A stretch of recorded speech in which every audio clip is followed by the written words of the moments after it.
25 марта в четырехэтажном торгово-развлекательном центре «Зимняя вишня» в Кемерово произошел пожар. Очаг возгорания находился на верхнем этаже, где были расположены несколько кинозалов и детские игровые зоны с аттракционами. По официальным данным, количество погибших в «Зимней вишне» 64 человека, из которых 41 ребенок. Есть и без вести пропавшие. Разбор завалов продолжается. Президент Абхазии Рауль Хаджимба выразил соболезнования президенту России Владимиру Путину и семьям погибших в результате пожара в торговом центре в Кемерово. Общественность Абхазии с глубокой болью восприняла весть о трагедии в Кемерово.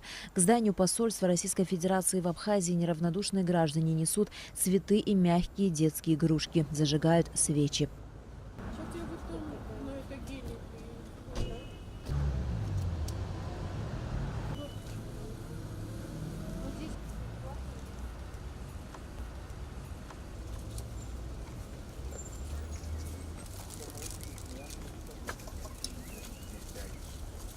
Силами волонтерского движения «АПЭЙПШ» при Госкомитете по молодежной политике была организована акция памяти жертв трагедии в Кемерово. Молодежь Абхазии не осталась безучастной и таким образом выразила свое отношение к произошедшему в российском городе. Сегодня такой день, когда мы чтим память жертвам пожара в торговом центре, который произошел.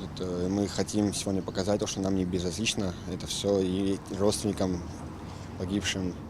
И мы очень, честно сказать,